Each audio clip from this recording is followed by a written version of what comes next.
கான மயிலாடக் கண்டிருந்த வான்கோழி தானும் அதுவாக பாவித்து தன் பொல்லா சிறகை விரித்து ஆடினாள் போல்.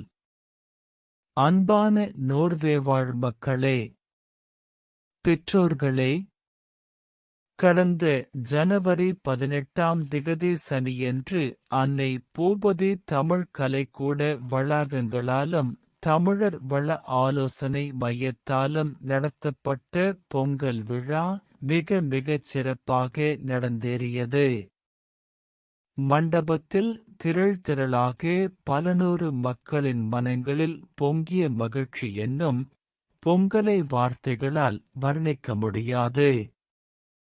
இன்னியத்தில் மழலைகள் வரிசையாக வந்ததும் அன்னை பூபதி வளாகங்களை அங்கீகரிக்கும் வகையில் அரசியல்வாதிகள் வருகையும் காத்திரமான செய்தியை உரக்கக் கூறியது. நோர்வே நாட்டு பிரதமரின் காணொளி வாழ்த்துச் செய்தியுடன் எதிர்க்கட்சித் தலைவரின் நேரடி பிரசன்னமும் ஏனைய பல கட்சி பிரமுகர்கள் கலந்து சிறப்பித்து பொங்கல் நிகழ்வு என்றுமில்லாத அளவு மக்கள் வரவேற்பை பெற்றது. இது தமிழர்களுக்கு கிடைத்த மிகப்பெரிய அங்கீகாரமாகும். சிறுவர் விளையாட்டு என்பது திருவிழா கோலம் பூண்டது போன்று மகிழ்ச்சி ஆரவாரத்துடன் களை கட்டியது. கும்மியாட்டம், கோலாட்டம், சிலம்பாட்டம், மொம்மலாட்டம், கரகாட்டம், காவடியாட்டம், ஒயிலாட்டம் என்பன தாயகத்தை நினைவூட்டியது.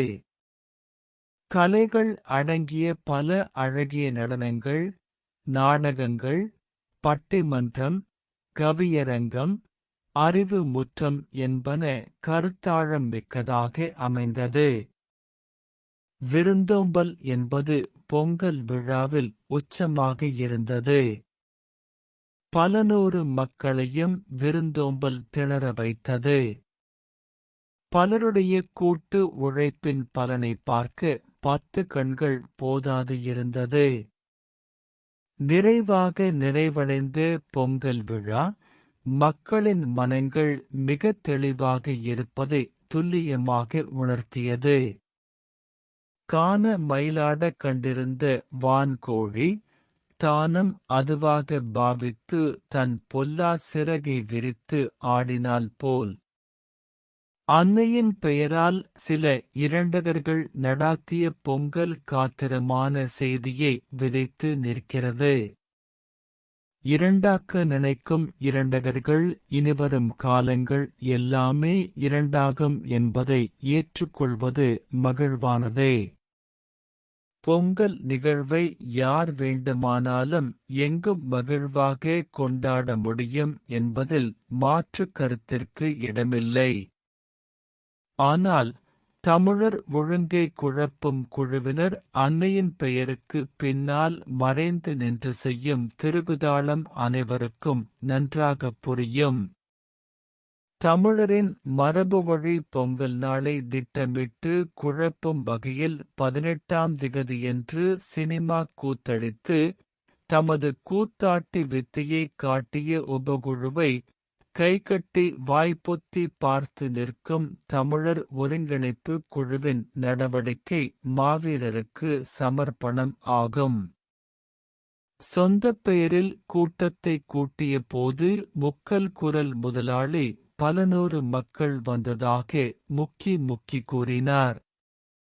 இவருக்கு எண்ணிக்கை தெரியாதோ, கணக்கில் கற்பூரம் போல். பல நூறு எண்ணிக்கையே எமது காணொளியை பார்த்து கற்றுக்கொள்ளவும். கயவர் கூட்டம் சொந்த பெயரில் பொங்கல் விழாவை செய்யாது பினாமி பெயரில் செய்வது அவமானகரமானது. இதனை சரிப்படுத்த முயலும் வைத்தியம் முற்றிப்போன பார்த்த தீபன் போன்றவர்களின் கருத்துக்களை கூர்ந்து கவனிக்கவும். அவர்களின் முகத்திலும் அச்சம் தெரிகிறது. அத்துடன் அவர்களுக்குள் பல பிறழ்வுகள் ஏற்பட்டுள்ளதை மக்கள் நன்கு அறியக்கூடியதாக தெரிகிறது. வாய்மையே வெல்லும். நேர்மையுடன் நியாயத்தை நோக்கிய குழு. வாய்மையே வெல்லும். நேர்மையுடன். நியாயத்தை நோக்கிய குழு.